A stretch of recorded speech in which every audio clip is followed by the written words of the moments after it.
I love Unscripted because you never know what you're going to get. And I don't think there's any place better than Louisiana. I love being with Pastor Steve Robinson in Louisiana, Covington, Mandeville, New Orleans. Come on, Louisiana. The whole state is unscripted. It is. Come on, we love Louisiana. Love it, love it. I came in, got me some gumbo. What did you eat last night? I got a little gumbo because it's important. Little winter, little warm up the winter. Big question: seafood or chicken andouille? I got seafood. I had to do seafood. Seafood, okay. You know, Pastor Steve, I pastored, of course, in Louisiana for 20 years, and you've been here how long? 26, Church of the King, but grew up here. Yeah, grew up here. Tell me about that, because we love talking about this whole Louisiana culture. We love Louisiana culture. Of course, I'm in Alabama, but I still love LSU, still love Louisiana culture. Man, John Curtis went to Tulane. Tulane's a big deal, going to Tulane. Yeah. You know, raised in New Orleans Saints, Mardi Gras, gumbo, all the above. And you raised in it. Man, tell me about growing up in this region, which is just fabulous. You know, New Orleans is eclectic. It's a melting pot, you know, and of course we've talked a lot about this, and you guys lived an hour away. But the thing about New Orleans was it prepares you for ministry. Because anything can happen, literally. It's unscripted. Yeah, it is unscripted. You have to actually have a passport to come to Louisiana. You know, a stamp. You get a passport stamp. But I grew up in this region, played football at John Curtis. That's a big deal. Yeah, JT. They're a powerhouse. Check this out, JT. You can go on the internet and check this out because everything's true on the internet. But no, he's the single greatest winning high school coach in American history. So I had the privilege of playing for JT at John Curtis. Learned a lot of great leadership, but it was fun. I wasn't a Christian, even though my mom says, "You've always been a good kid." That's not what you told me. I was in high school, you know. But and had a radical conversion to Christ. What area of New Orleans were you raised in? Metairie. So you raised in Metairie? Metairie. Yeah. And then went to Tulane, which is uptown New Orleans. Okay, Tulane, man, that is Tulane. that's like a little bit of an Ivy League in the Bayou. Yeah. Tulane's a big deal. Well, I got in there through my personality, not my smarts. I ended up, I gave my heart to Christ. I was two girls invited me to a college Bible study, 1987. Small group. Yeah, I went there to walk on to play college football. Right. And had a radical. You play safety? Free safety. Free safety. Yeah. I wasn't that good, but I was strong. Yeah. So we can't talk about that. You still look good. And so you go to a small group. Yeah, I go to a small group. Two girls invite me, and I got radically born again. I thought I was 1 month before I turned 19. But I had a little 3-month sanctification, a little intense sanctification. So I really sold out when I was 19 on New Year's Day. I was in a bar in New Orleans, Fat Harry's, and it was crazy. Fat Harry's. This is what it's called, Fat Harry's. Yeah. Can't remember, Own Nation. But, and I was under big conviction. I was sharing Christ with a friend of mine, and he challenged me. He goes, "Man, is this thing real or not?" And I went home that night, called my friends, and said, "I'm selling out for Jesus." So I was 19. Got involved with church? Got involved with church. Got discipled in a great church in Metairie, who sent me across the lake. So I'm in Mandeville, which is a suburb, an extreme north side of New Orleans. But growing up in New Orleans, it was an interesting experience, and a lot of conflict, a lot of things going on. So I think it kind of, and I do mean this, I think it prepared me for ministry. There's nothing normal about New Orleans. There's nothing normal about it. Yeah. And there's nothing normal about planting a church either. That's true. Because you get prepared for it. So when did you feel like, hey, you're doing well, I knew you when you did youth ministry. We pastored in Baton Rouge, started in '93. Right. So I knew you were making a huge difference in the school systems, students all across this region. We were learning from what you were doing. When in that process did you feel like, man, I need to plant a church? Because I know you love church planters, because you and Jennifer are church planters. Yeah. So what happened was I graduated in '91 from college, went to Christ for the Nations in Dallas, moved back in '93 and enrolled in a seminary, Baptist seminary. So anyway, what happened was I was living with the associate pastor, he and his wife. I'd rented a little apartment from them, and he had this vision from God to reach high school kids. This is how it happened. NextGenClubs.com. It's the largest Bible club movement in the South. Yep. And it's been going 32 years, and he had this vision to reach kids. He had this assembly and then started this after-school Bible club through the 1993 Equal Access Law. He met for the first week, he had 7 kids, then 5, then 3, looked at me. I was 24. He says, "You need to do this." I said, "I don't really like high school kids, but if you want me to do it, I'll do it." But God touched it. And so God gave me a strategy about equipping churches to be able to get into high schools and junior highs and start Bible clubs through student-initiated Bible clubs. Yeah. And that's where we connected with you. Guys, by the way, Mark Cleary. Yeah. Mark Cleary's first job, was a pizza evangelist. Yeah. We partnered with him. And we bought some pizza. Big time. And so, but we really saw a move of God with young people in high schools, junior highs, the Gulf South, Baton Rouge, New Orleans, Mississippi Gulf Coast. And so what happened was in 1999, at 30 years old, I felt, just in my heart, I wanted to plant a church, wasn't sure where. We went to Houston, went to New York, Florida, Jennifer. Yeah, remember that? Just really praying. And I think that's part of the process that all church planters should go through. Kind of, spiritual inventory. What is God saying? Discerning, listening to mature voices. What is your pastor? I submitted it to my pastor, by the way. He knew what was going on. He said, man, I'm going to be praying for you. And then we were actually invited to take over a church, which we then restarted in this northern region of New Orleans called Mandeville. 19 adults. Yeah. Matter of fact, the pastor goes, look, let's just do a vote. It was 18-1. And so when I walked in, I asked Jennifer, I said, were you the one? Yeah. I just want to make sure. Are you all in? We're not doing this. So, but it was a new church plant. But it was, I knew about it from Rick Bisset. Yeah. I knew you through, of course, the people. But Rick called me when they said, Steve's going to launch a church. I was like, what? Yeah. And I think we saw each other within the next month and spent some time together. And of course, ARC was being formed and all this was happening a lot at the same time in the 99, 2000, 2001. Yeah. Chris Hodges, Rick, John Siebling, Joe Champion, all our buddies, all these Louisiana. Yeah, Joe Champion. All these Louisiana guys, of course, Pastor Jacob and on and on. And it's just neat to see how God has built that, what God's done here at Church of the King, what God's done through ARC, what God's done through some of our dear friends that wanted to plant a church. Yeah. And it's, I always feel like it's an honor to serve church planters. I know you feel the same way. Your church has always been a big support of church planters. Can I say this? I'm going to stop you. I went up to Baton Rouge. Rick Bisset connected, because I'd preach at Bethany all the time and equip them getting into small, high schools and junior highs. Anyway. And you gave one of the first checks to us. And I just want to say that to the pastors, how important it is when you believed in me. You're just 5 years older than me, but your church was down the line. We were just starting out. And that check, because the check is not just the money, it's also the belief in that church planter. Right. So I just want to say thank you. I don't know if I've ever publicly done that, but thank you for believing in us. And you were part of this first seed, man, of Church of the King. You're very generous, and you've been generous what we do with Serve and all the Serve Day stuff. Of course, ARC, you're generous, and it's just been neat to live in this ecosystem of friends. Yeah. We have dear friends together. You and I are. I count you one of my closest friends. Well, thank you. I was talking to John Siebling yesterday, and I said, Steve is so unique. He's one of one in my life. I know when I transitioned from Healing Place to Church of the Highlands and to ARC, you were one of those voices, along with Chris Hodges, John Siebling, Greg Surratt, some others. You were one of those affirming voices. Hey, this is a good next chapter of your life. And you've always been a voice of wisdom. And I think it does take, and I want to get into this because I think it takes strong existing churches to start new churches. That's right. You can't start without a strong existing church or a relationship with your pastor. That's right. And we've seen that so often. But the other thing also, and you're an author, you're a leader, you're a pastor, you coach guys. You care about the cities. I mean, what you do in New Orleans, what y'all do through outreach is unbelievable. Opening up campuses in this region, global campuses now with what's happening in South Africa, and on it continues to build. Next generation, you have a passion for that because of in the training area with what you do with Oral Roberts, what you do here locally. A lot of things happening.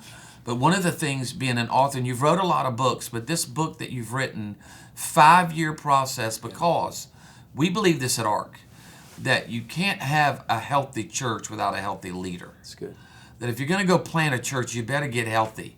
Yeah. And that has been a journey that you have unearthed in this book that I think is going to be huge, Soul Leadership, that I think is going to revolutionize some people's lives as it relates to healthy leadership. Talk a little bit. Let's get into that thought. Sure, absolutely.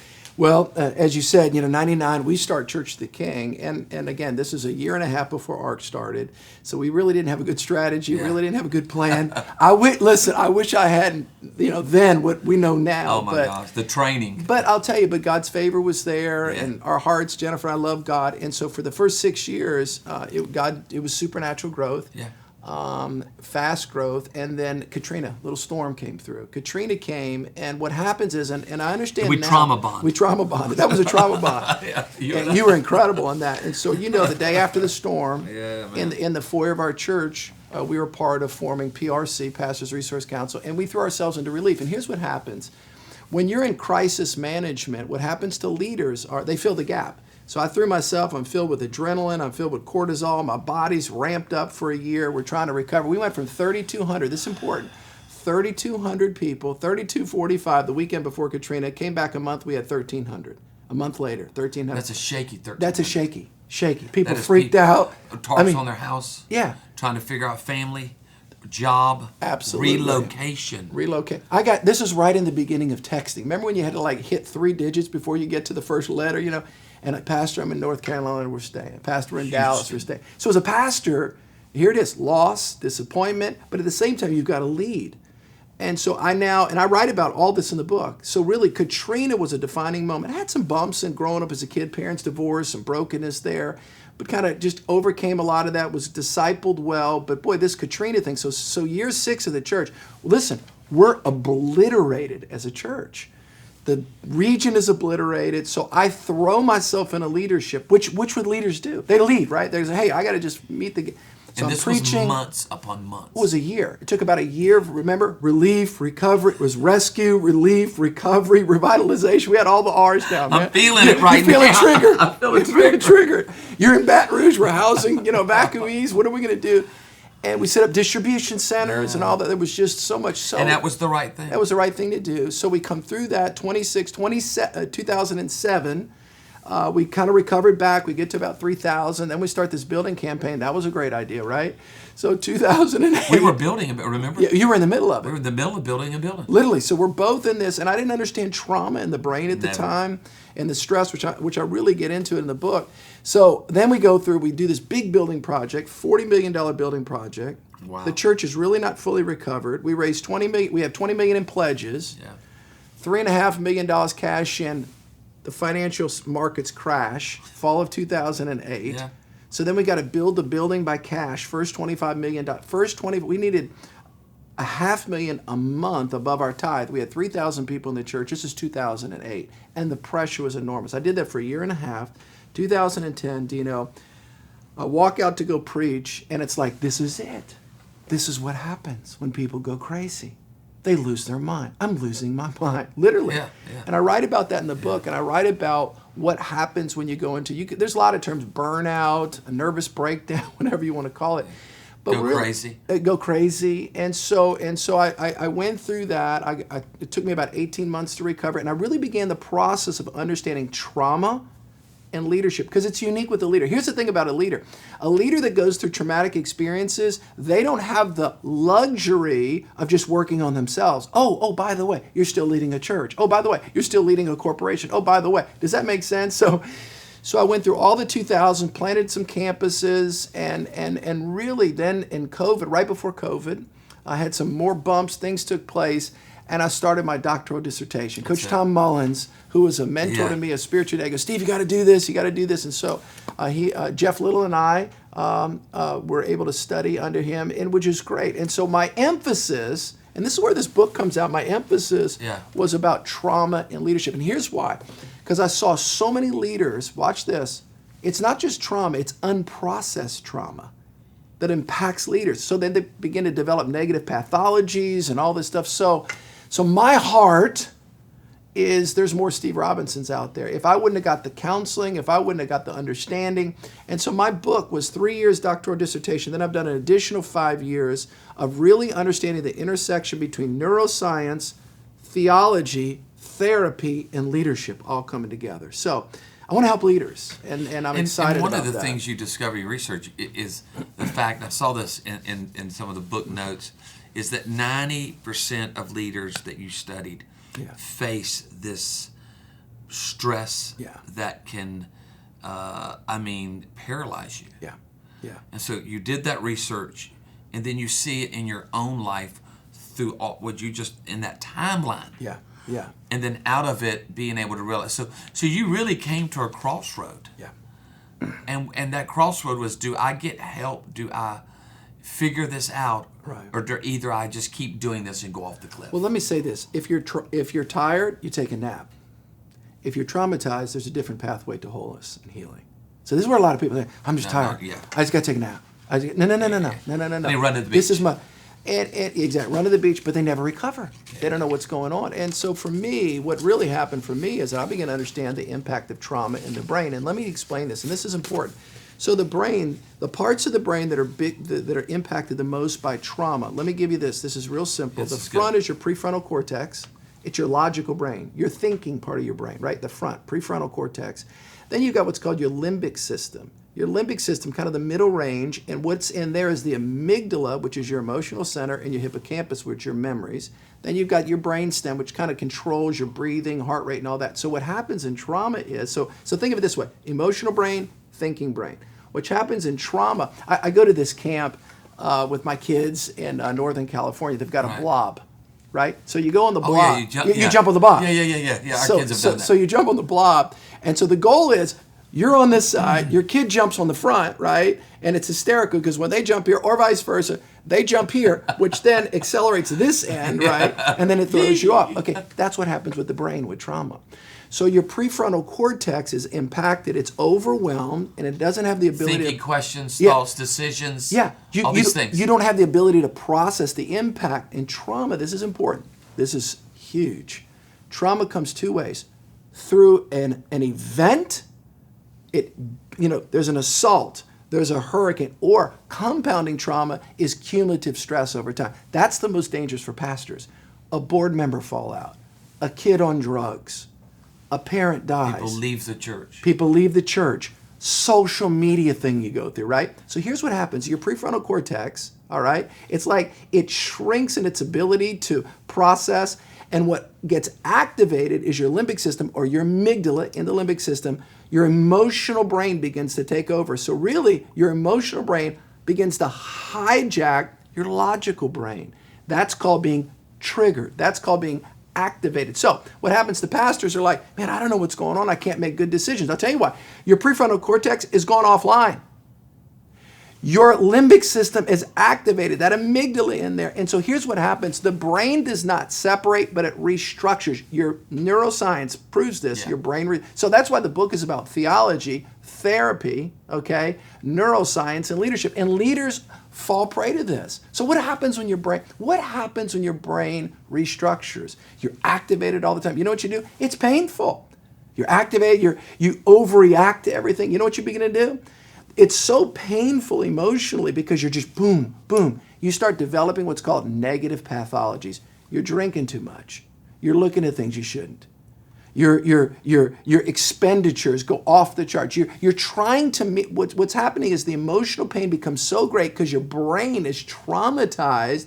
You develop negative pathologies and habits, watch this, to numb the pain. And that's the culprit for the downfall of so many leaders. They don't understand what's going on. So soul leadership precedes self-leadership. I made kind of I said something that was a little bit controversial. You've heard this before. You have self-leadership, then team leadership, organizational leadership, then community impact. I made a decision to go before self-leadership. Self-leadership sometimes, go to the beach, hang out. For the ladies, get a manicure, pedicure, for the guys, get whatever, but soul leadership is understanding the inner landscape of the soul, what's really going on in the inside. So the whole point of the book is self-awareness of what's going on in the brain, in the mind. And so I talk about something in the book that I think is important. You renew the mind, but you rewire the brain. Well, there's a concept called neuroplasticity, neurons, right? You've heard about that. Paul the Apostle talked about, right? You renew the mind, right? Romans 12. Well, science is now discovering what God told us thousands of years ago. Right. So I think for me, what is so important, I didn't get all this. I didn't understand what was happening to me. I feel like I've got a lot more to understand. And I just want to help leaders. I want to help leaders understand how to heal from trauma and how to build resilience. So this is kind of the concept of the book. We talked about it even before. It's been 5 years, but even beyond that, it's a timeline of your life. Yeah. And you talk about that moment where you walked out on stage and you realize, okay, I'm ready to jump. Yes. This is not good. And then you go on this journey of discovery And I love how you say something like this, how in the trauma trigger effect, which I think is, you mentioned it, and I see that a lot. I've seen it in myself. I've seen it in so many friends. This idea of how unhealed pain, and I love this word, can hijack a leader's emotions and decision making. Yes. So tell me what that looks like in a practical way, and how do you realize if that's happening? These triggers. Yeah. And then that word hijack. Yeah, hijack. That's what it does. Yeah, it's exactly. You didn't intend for it, dude. You didn't plan for it. I think people see failure in someone's lives, and they think, oh, that was all premeditated. No. It's like, I don't know if all that was. Exactly. Well, there's talk about that. Yeah, there's neurobiological responses. So what I developed what's called the soul leadership cycle. There's 3 parts to it: the trauma trigger effect, resilience equation, and the growth model. Let's unpack the first one. Let's unpack. A lot to that. Yeah, there's a lot. Let's unpack the trauma trigger cycle. All right, here it is. Trauma. So I have a chapter in there. I think it's chapter 3 or 4. It's called Trauma, Triggers, and Terrible Habits. So here's what happens. They're T's. Yeah, you're dead. Got to do it, preacher. Went to Baptist seminary. But anyway, so your brain is not separated, but it's reorganized. Okay, so your brain is restructuring. This is important. Okay, that's the trauma. Here's the trigger. The trigger is your amygdala. What is your amygdala? It's detecting. Watch this. It's detecting danger. Yeah. So you're easily activated. All right. So here's what happens.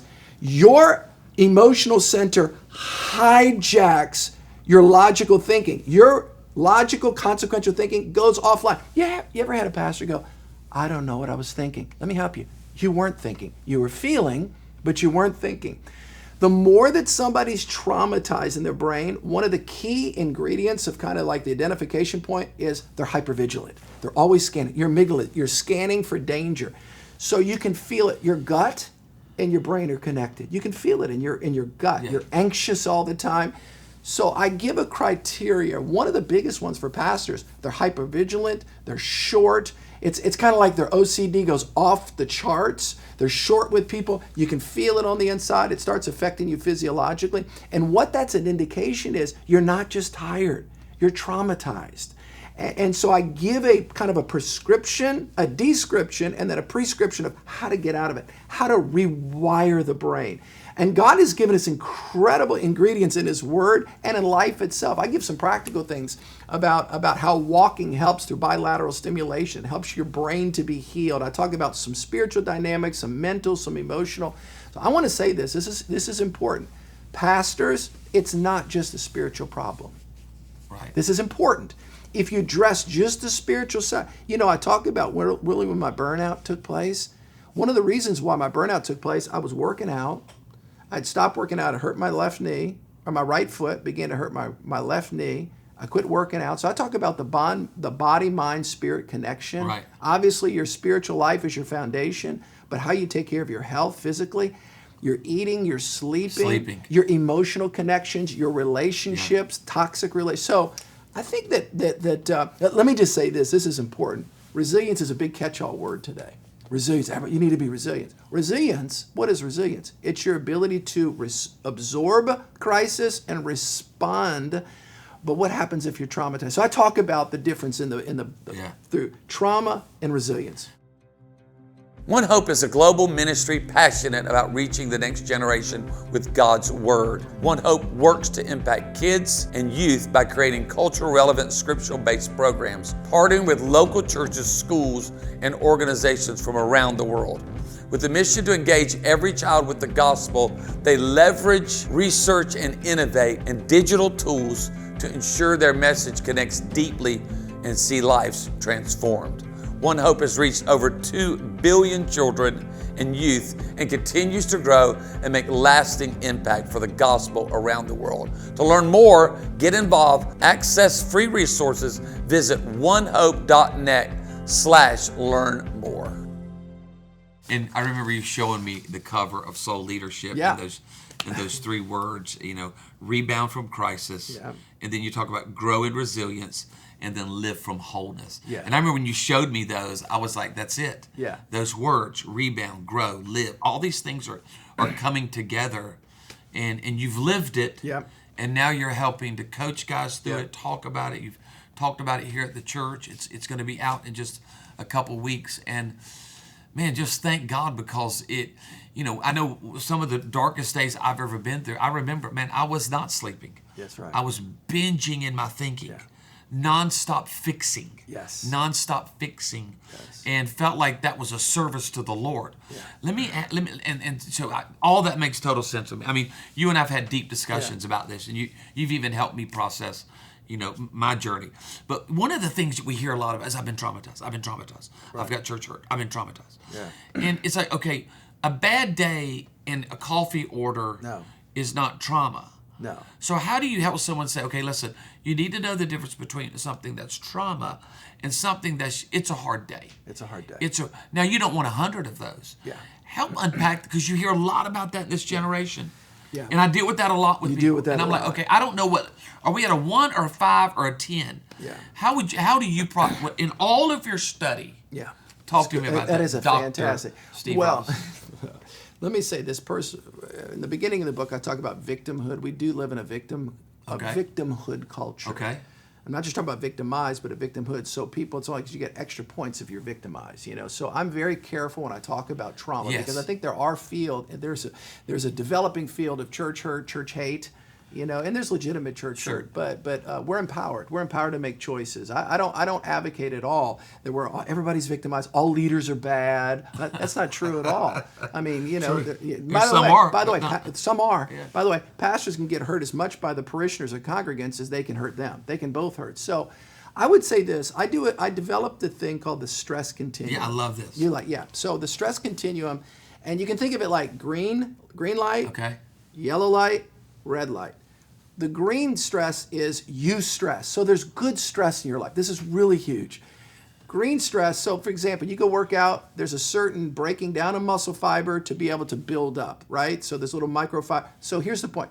There's a certain healthy stress in life that helps the buoyancy of your life. It's excitement. You're going for it. But here's new challenges. But here's the thing, Dino, this is important. When you operate in the next zone, the yellow zone, it's the chronic zone. What this is now, this is chronic stress.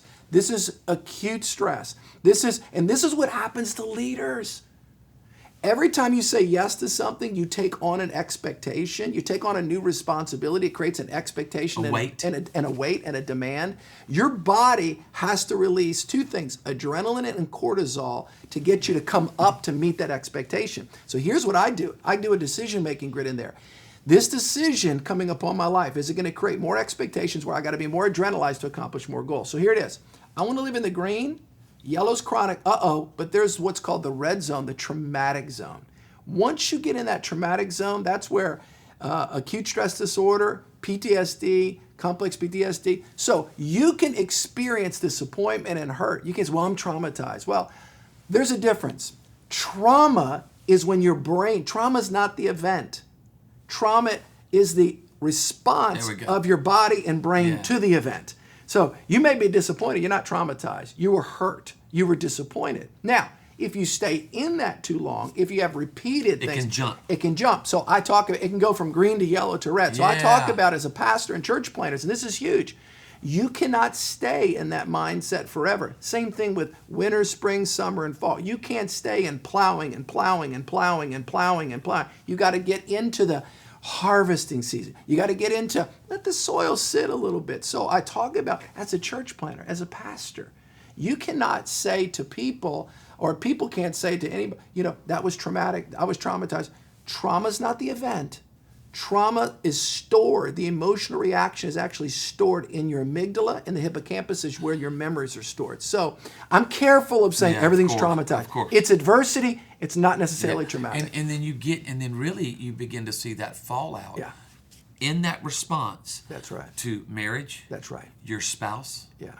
Your children. Your team. Yeah. I mean, we've seen that. Yeah. This cascade fallout. That's right. And this is, again, it's unscripted. No, it's good. But tell me about what you've learned from that. So I'm not trying to get personal. No, I know you got 4 kids. You got an amazing wife and all that. But I've seen it in my own life. I've seen it with I mean, we're at our age now. We spend a lot of time with other pastors. Absolutely. And a lot of leaders, new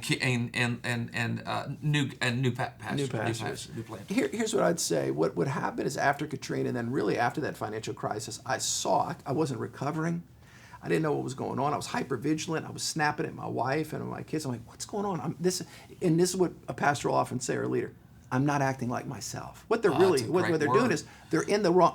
Is that a sign when you say that? Well, I do a whole criteria in the book. I give a criteria. Okay, this is important. Yeah, I have a whole criteria. If you are having consistent and persistent indications, that's why everybody needs this book. Is the criteria. I give the criteria. And by the way, the psychological community would call it DSM-5, DSM-6. They give a criteria in there, and so I utilize a lot of the information. But here's what's so important, and people don't realize this. You live in that chronic stress zone, that yellow zone, or you live in that red. I'm telling you, your reactions are creating an impact. There's a cascading effect. So there's this principle I teach in the book, and you can read this in psychological literature. It's called mirror neurons. Okay? So if you're walking down the street in New York City, all right? Any city. I'm not picking on New York, although there's a lot to pick on. And New Orleans. It's cold right now. It's cold right now. Okay. So you're walking down the street in New Orleans, all right? You're walking down and somebody's walking next to you. This is neurologically proven, okay? And you're hypervigilant. Your body's dropping some adrenaline to kind of protect yourself. You're not sure. You're in a bad place. Yeah, you're not sure. All of a sudden, they smile at you. Neurologically, you pick that up. Your neurons fire. You have a tendency, you're going to want to smile back, all right? Same thing with yawning. If you see somebody yawn, watch this and how this relates to leadership. Oh, brother, yawn. I'm going to be yawning on you. Within 60 seconds, if you see that, because your brain is firing. It's the same thing. Calm leaders, neurologically, it's called mirror neurons. They create, and I do all the statistics and the stuff. Yeah. They create, watch this, Dino, calm organizations. Neurotic leaders that are always changing things and everything's changing, they create instability. Calm leaders create calm organizations. Nervous leaders create nervous organizations. And I do the science. Now, look, we're human. I've been all over the spectrum. Yeah. I've been anxious. I've been nervous. I've been out of. Thank God for grace. Thank God for grace. So this is not like so scientific, but I do want to help people move towards wholeness. And the concept in the book is moving towards wholeness, shalom. Yeah, I love. Tell me about. I love that the part you give the King Saul warning. Yeah. King Saul had warning. Had the touch of God. He had the touch of God. God put His hand on him. That's right. Yeah, gifted. Yeah, anointed. Did some things for the Lord. Called, but he had, and I go through 3 different things. I talk about his tribal background. I talk about his family heritage. I talk about his shame-based nature. Yeah. And in that book, I talk about. What does that mean, shame-based nature? Shame-based, where you feel. When you sin, here it is. A transgression is, I made a mistake. Shame-based nature is, I am a mistake. And I talk about intergenerational trauma. I know this is a lot here, but I talk about shame. A lot of people live in shame. Sexual shame from his tribal heritage. Okay. And I unpack that in the book, and I talk about, and there's a lot of people, things that happen to them as a kid, and they don't process or in their family. Yeah, and boy, the enemy's patient, man. He'll wait till you get to that right point. That's a sermon. When you have the biggest influence possible. Boom, pops the balloon, and you hurt people. And so I talk about dealing with your stuff, and I talk about, and what happens is you can't preach your way out of shame, you can't lead your way out of shame. You've got to get healed. Yeah. And so I talk about pausing. I want to address resilience in a minute too. I want to go back to that because.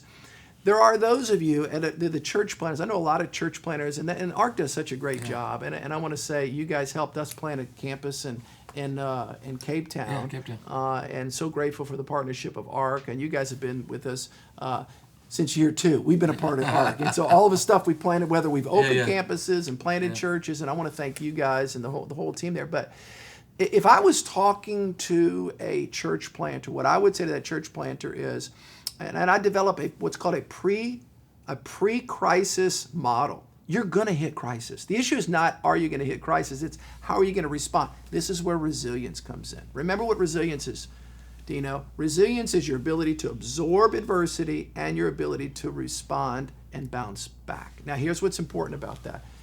You can build resilience. So most people financially in the United States are one air conditioning unit away from financial destruction going out. Yeah, it's like, all over. It's how you get. Where's the 15 grand? Yeah. So when you have financial reserves, when you have capacity, you have the ability to respond back. It's the same thing. You can build emotional, spiritual, and physical reserves when adversity or crisis hits you. Watch this.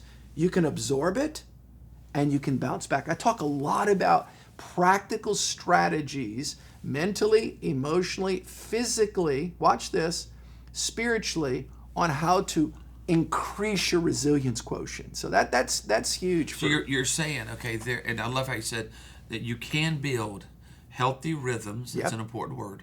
Yeah. Before the storm hits. That's it.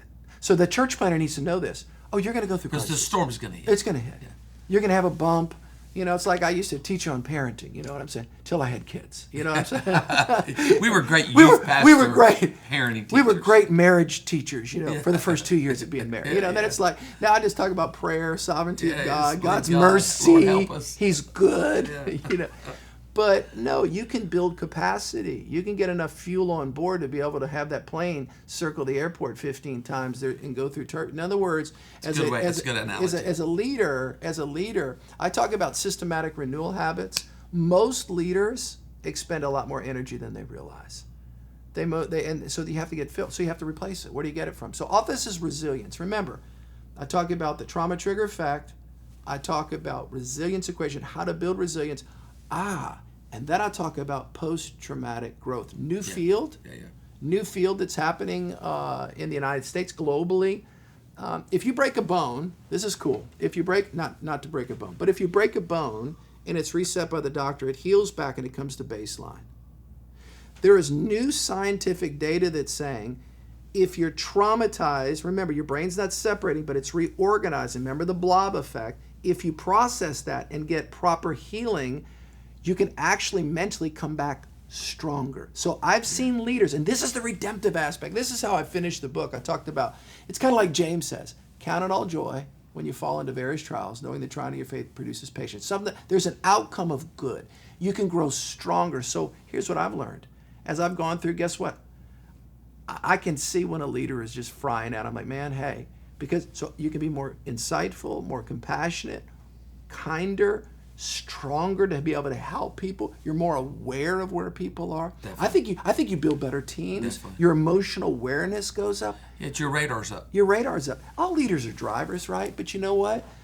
You change. You grow. And so I can honestly say that as I've come through, and I'm still in process, but I think that you grow. Post-traumatic growth is a neuroscientific reality, but it's a kingdom reality. I love how you say that God can actually use our hardest seasons to make us wiser and more compassionate. 100%. And you see that taking place.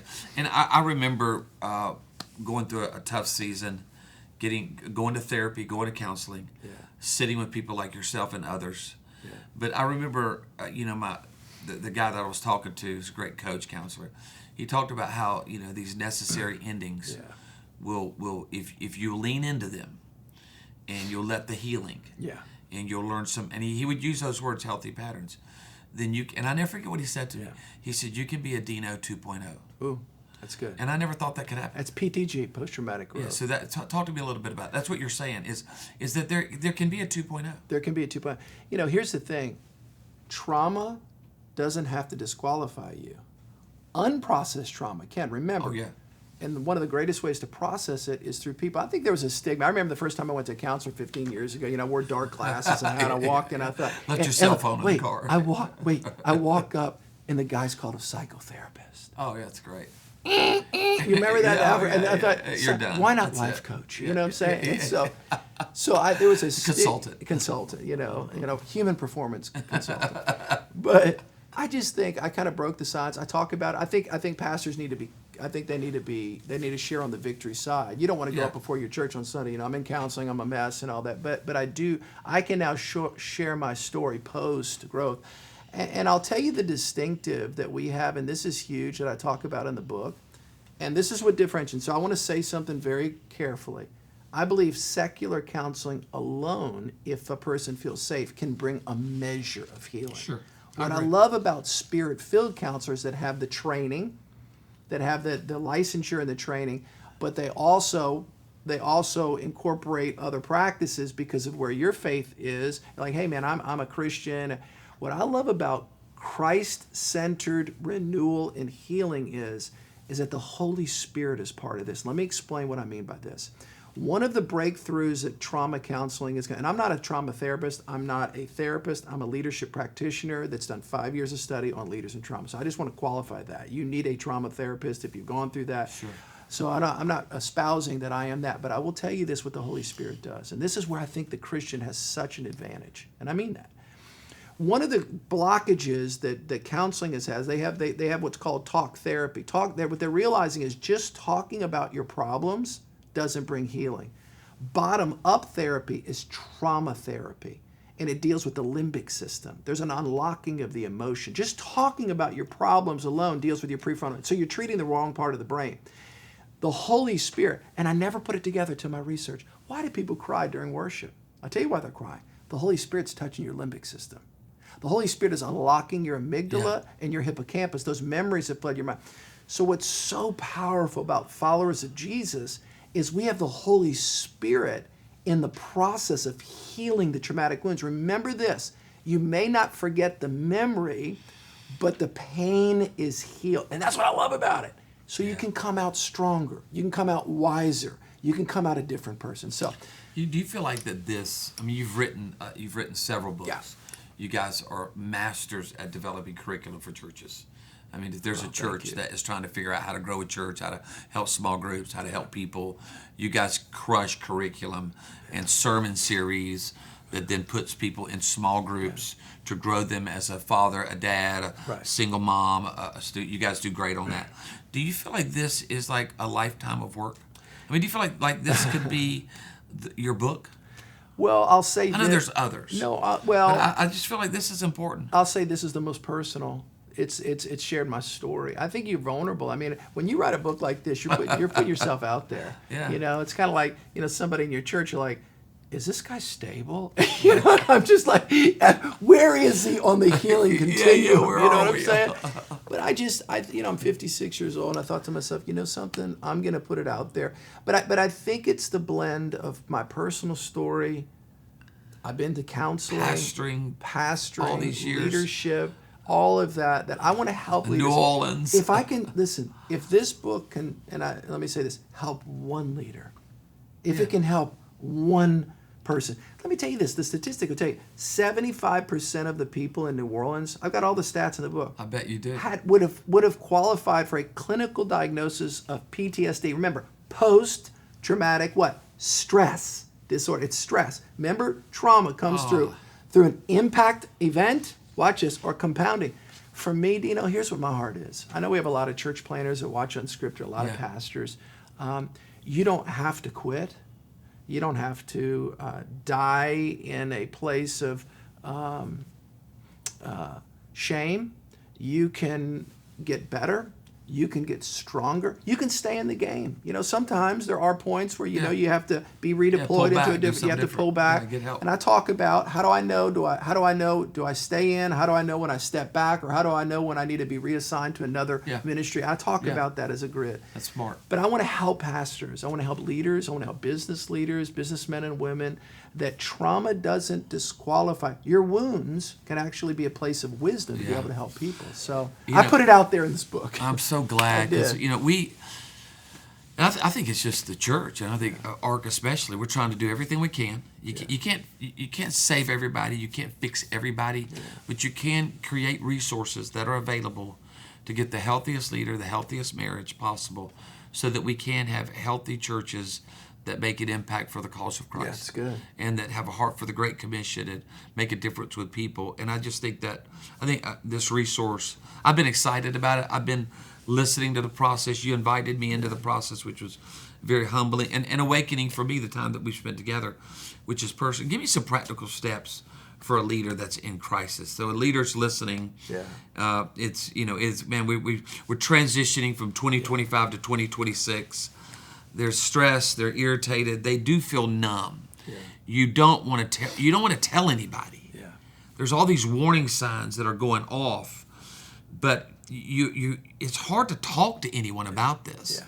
So give me a couple practical steps that a person can do right now if they say some of this is resonating. I've said some of those things. I've actually said those words. Yeah, I would say two things. How you respond in crisis often is based upon the support network that you have and the healthy habits that you have. So let's talk about the support network. I was blessed and fortunate to have a team of guys, several people that surrounded me. I remember February 2010 when I crashed. They called my wife. She came to the church. She picked me up. We drove to Point Clear, Alabama. We stayed in the Grand Hotel. I cried for 2 days. And I thank God for a group of elders that I was transparent. Here's the thing. It's hard to build, listen, it's hard to put up shutters, hurricane shutters, when there's about 100-mile-an-hour winds. You better build. So what practice is, and we're good at that. We're good at that. It's like, where's my friends? You're a little busy to develop friends. And so thank God I had some spiritual men on our lead team and some elders and overseers that I built before that happened that I could be honest with. That supported me. So I would say to somebody right now, if you do not have, and here's the key word, safe people. Yeah, oh man. That safety's Talk big. about that, man. Remember Maslow's hierarchy of needs we learned in school? Remember the bottom one, safety and security? If people don't feel safe and secure, they're not going to become anything. I'm not going to be honest. I'm not going to be honest. Yeah. So that's where, and I'll say this, if you don't have that, then I would strongly recommend immediately to talk to a counselor. Again, one of the benefits of a counselor is that they provide safety. They allow you to talk. And secular counselors will tell you this, that one of the greatest ways to be healed from trauma is to process in a healthy way in a safe environment. So number one, you've got to be honest with somebody. If you don't have a group of people around you, then you need to go to a counselor. Here's what I call it. You got to break the silence. You got to start talking about it. You got to get it out. That right there is money. Yeah. If you don't break the silence, you got to break the silence. Because that's where the enemy works. Yeah. Well, because people come to you for answers. What happens when you don't have any? Yeah. Who do you talk to? And so I would encourage pastors, again, I talk about a pre-crisis plan and your support network, your board of advisors, your trusted advisors, your relational network. That's huge. Before the crisis, you're going to go through it. So I thank God I had one man that's walked with me, Doug, literally for 37 years. He was my Bible study leader in college when I got saved. I wish every pastor had a Doug. Listen, Brother Doug. Yeah. And he would disciple me. Think about if every pastor had a Doug. A Doug. And listen, we go to Shoney's in the 80s. Come on, if you're a Christian. Hey, if you're a Christian in the 80s. So, number one, you have to have a support network. If you don't have that, you've got to break the silence and begin to talk to someone. A counselor is a good place to start, but you can't end there. Counselors, and I love counselors, but man, that's not the end-all, end-all. That ultimately should be reintegrated back into safe relationships that you have in your life. So I would say the number one practical thing is you've got to break the silence. You got to admit where you are, and you need to be honest with someone or somebody, some people, and the healing begins. Unprocessed trauma is the problem, not trauma. You got to process it. Your brain reintegrates. You get emotional health back, and you can get on the other side of this. So you got to break the silence. What do you do if you have if you're here and it's like your spouse, or you're somebody you love dearly, and you can see all this unraveling? Yeah. How do you help somebody? I think it depends upon how do you do that? Their openness. Here's a thought. Here's a unscripted. Okay, this is a strategy I've been learning. I'm a type A. No, I don't know any of those. I don't know any of those, right? Yeah, not around any of those. So here's a strategy, a communication strategy. I'm gonna give you a nugget here. Okay, here it is. You ready? When you see somebody struggling, and you got to assess where you are in a relationship, here's a great thing you can say to them. Are you open to a thought? I'm concerned about you. Yeah. If they say no, there's nothing you can do. That's true. Are you open to a thought? Yeah. You're not going to get them to believe something that they're not open to. Yeah. Are you open to a thought? And if they say, okay, what you got? And then you can begin to share. And so a spouse, that's Jennifer went through things as well. Matter of fact, right after I burned out, she did.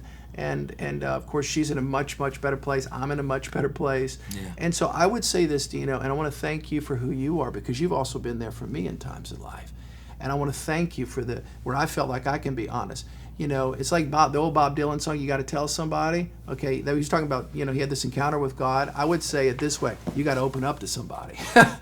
And safety and relationship. What I love about the Ark, what I love about providing kind of the relational frameworks for people, the moment you start talking, and the moment you start processing it, and you're on the road. I'll finish in a second with a thought. But I remember you a couple years ago. We've had a lot of talks. Yeah. We've been friends for, my goodness, 27 years. 27 years now. Yeah. And there was a couple years ago when I was in the, the church. I was traveling a lot. Ooh. I've toned that down some. Yeah. And you called me when you said, "Are you open to a thought?" Mm-hmm. And you said some things about my travel, about my future. Yeah. You're getting ready to be 60. Yeah. It's about 58, 59. Yeah. And it was like, okay, and you and I had several follow-up conversations about that. Yeah. And there was, Pastor Chris was saying that to me, John Siebelin was saying that, my wife, was saying that to me. And it is a very safe thing when a friend says that to you. Yeah. Yeah. And you get over yourself. So I've witnessed that in your life towards me, and I know you do that for others. And I know we want to wrap up, but what about the shalom? You kind of end it with the shalom. Can I say one thing? I like all that. Can I say something about the schedule thing? One of the most dangerous things in the world to be is a gifted young preacher. Yeah. Particularly when they're good speakers. Yeah. Because the demand comes. My gosh, you want to go? It feels good. You're helping people. I would lovingly warn young preachers. I'm talking about people that have really the gift of communication. Because remember, every time you say yes to something, you're saying no to some area in your soul. I'm not saying don't ever. I'm saying live wise, live intentional. Just know this. To go do that, there's a drip of adrenaline. And by the way, pastors get hooked on dopamine hits. They get hooked on adrenaline, and they think it's the Holy Spirit. Again, in my book. That's so true, in my book. And by the way, I make no money from this book. All proceeds go to our New Orleans campus. So I just want to say that. So I'm not pushing, that all that. But I think it's important. So what happens is the goal is not just to be resilient. The goal is to move from fragmentation to wholeness. Okay. And again, wholeness is not just a static moment. I'm whole because you can go through. It's to keep your soul intact, inner wholeness. I'll never forget again that February, and I begin the book talking about that February 2010 day, and I talk about how scary it was. I thought it was over. I went to Randy Craighead, Pastor Randy's been with us, he and Doug, they're like the holy angels that come from heaven. They've been accountability for me on our team. And I remember I said, I'm done. I can't do this anymore. I can't. I'm finished. And I remember how scary it was. I remember how painful things were. And I end the book in 2020, I think it was 2 years ago. I was with our friend Jeff Little at Lead to Win, his conference, who's just incredible. And I remember preaching. There's thousands of leaders out there talking about my 15-year journey. Because I know we talk about 3 years of doctoral work, 2 years of research. We did a national study on this, but it's really a 15-year journey. Sure. And this time I was thinking, oh my gosh, I'm in a different place. My hands were shaky here in 2010 and I couldn't even talk. In 2023, 24, and now I'm in a different place and I can help people post-traumatic growth. So the goal is to move from fragmentation to wholeness. The mind is renewed, the brain is rewired. We can build resilience as we recognize those traumatic responses. We can get healing, build resilience, and we really can. Wholeness is not perfection. Wholeness is not sinfulness. Wholeness is fully being a spirit-filled human being. It's just being whole in that sense, fully functioning, your brain working, your spirit working, you being able to connect. And for leaders, I know we talk about hurt people. I get it. Healthy leaders, let's flip it, heal organizations. Healthy leaders build great things for God. You can be a builder, a strong leader, and build healthy things for God. Yeah, but you got to be healthy. Yeah, that is awesome. Soul leadership. And I love all the resources that you have. Yeah. I mean, and you can get all those resources, and we'll have those in the show notes at steverobinson.com. Yeah. And there's just a lot there for them. I mean, I get your email. It goes out every week. Yeah. And now two. Twice a week. Yeah. I know. It's such an encouraging. A lot of times it's from a message or a thought or some of the things that you've written, so they can get an email. What else can they get at steverobinson.com? We do resources. We do spiritual growth campaigns. A lot of churches around the country do them. I do books of the Bible, Philippians, James. I do topical things. And let me say this about soul leadership. You can get that anywhere you can buy books. Amazon. Again, it comes out January 27th. Yeah, just right around the corner. Just right around the corner, a couple weeks from now. And I'm excited. It's theology, it's therapy, it's leadership. It's leadership. You don't have to be scared being a leader. By the way, you can be a healthy, strong leader and build healthy, great things for God. But there's a way to do it. And so they can pick it up. And again, I want to say thank you to you, the whole ARC team. So grateful for all of you and all that you're doing for the kingdom of God. You've invested in us, the model that you've equipped us, the church planting model. And I want to say that to any church plant, anybody that's watching, man, to go through the ARC church planting training is gold. I've been through it myself. Matter of fact, your team. I sent our team. I sent our campus pastors through it because it's so good. So thank you for all that you're doing for the kingdom of God, and thank you for your friendship, man, all these years. Well, I love you, and I thank God, and I thank God. You know, the work that people. Sometimes people understand the work that goes into something like this. Yeah. You pour your life in. And so many guys do that so well, and you do it fantastic. So I think Soul Leadership will be a book that we'll look back on and we'll thank God that this was deposited into the body of Christ so that we can have healthy pastors and healthy planters, and then healthy ministry can come out of that. So thank God for you, because you're going to help. Amen. You're helping us to keep building healthy churches, which is going to impact community. So I'm grateful. Thank you, Steve, for being with us. Unscripted, another great time with Steve. And check out Soul Leadership and everything else that you can get at steverobinson.com. And we'll check you again at Unscripted. Awesome. Thank you. At ARC, relationships are everything. We don't just plant churches, we build life-giving communities that transform cities for the glory of God.